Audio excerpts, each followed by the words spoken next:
Hier, l'Algérie s'est réveillée avec une nouvelle tragédie.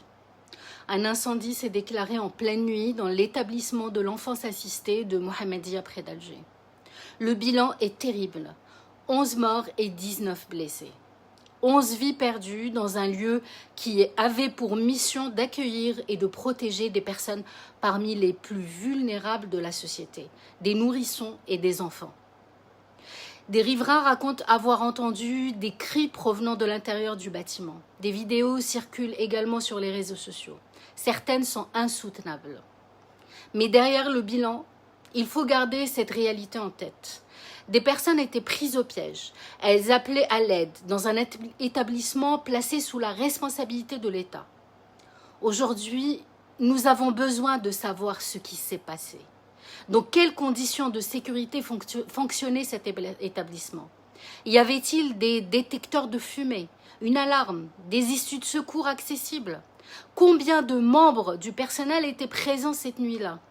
Existait-il un protocole d'évacuation?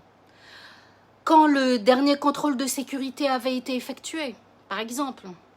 L'enquête devra déterminer l'origine du feu et expliquer comment un incendie a pu faire autant de victimes dans un établissement où la sécurité des personnes accueillies dépendait entièrement de l'institution.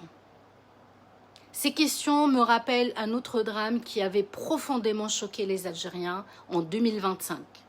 Un bus de transport de voyageurs est tombé dans Oued el-Harrach, à Alger.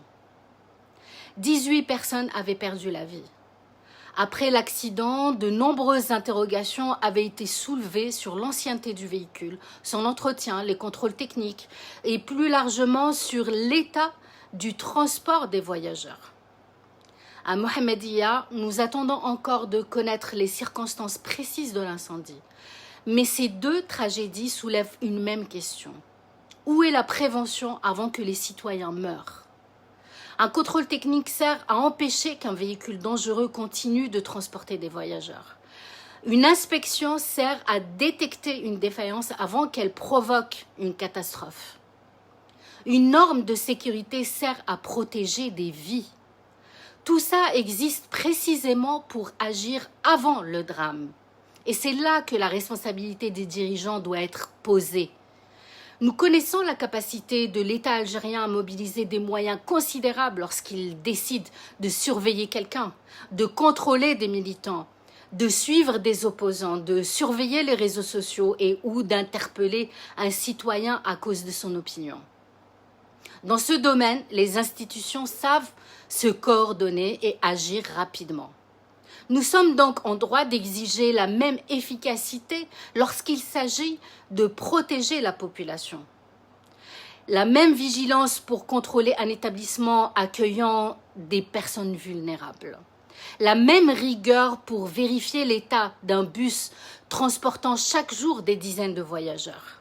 La même mobilisation pour la sécurité des infrastructures, des transports, des hôpitaux, des écoles et de tous les lieux dont dépendent quotidiennement des millions d'Algériens.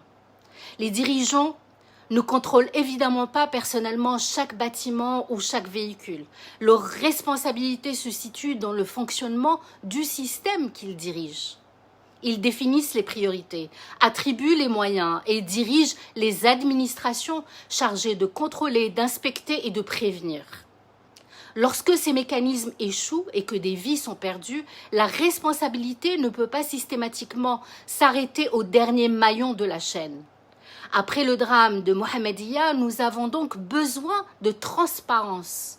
Nous devons connaître les circonstances exactes de l'incendie, les conditions dans lesquelles fonctionnait cet établissement et les éventuelles défaillances qui ont empêché de sauver davantage de vies. Et si des négligences sont établies, les responsabilités doivent être assumées à tous les niveaux. Parce qu'au fond, derrière le bus de Oued el-Harrach, derrière l'incendie de Mohammedia et derrière tant de drames qui touchent la population, une question survient. Quelle valeur accorde-t-on à la vie d'un citoyen ordinaire en Algérie? Celui qui prend un bus pour aller travailler, celui qui se rend dans un hôpital public pour être soigné, celui qui emprunte chaque jour les routes du pays, celui qui dépend d'une institution publique pour sa sécurité. Ce sont ces citoyens qui subissent directement les conséquences lorsque la prévention est insuffisante, lorsque les contrôles ne sont pas faits correctement, lorsque les équipements vieillissent et lorsque les responsabilités se diluent dans l'administration. Et trop souvent, après les catastrophes, nous voyons arriver les mêmes images. Les responsables se déplacent, les condoléances sont présentées, une enquête est annoncée, puis le temps passe, les caméras s'en vont. Et les citoyens attendent toujours de savoir qui était responsable et ce qui y a réellement changé. Cette fois, il faudra suivre cette affaire. Il faudra demander les conclusions dans l'enquête. Il faudra savoir si les défaillances existaient et si elles auraient pu être évitées. Parce que la manière dont un pays traite ses citoyens les plus ordinaires révèle aussi la manière dont il est gouverné. Et lorsque la négligence devient récurrente, lorsqu'on découvre les problèmes uniquement après avoir compté les morts, il faut avoir le courage de poser la question de la responsabilité politique. Aujourd'hui, 11 personnes ont perdu la vie à Mohammedia. Allah yarhamhum. Elles méritent notre respect et notre compassion.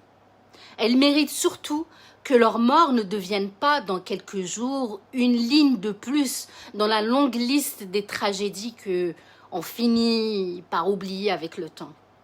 La vie d'un Algérien ne doit jamais devenir une simple statistique dans un communiqué officiel.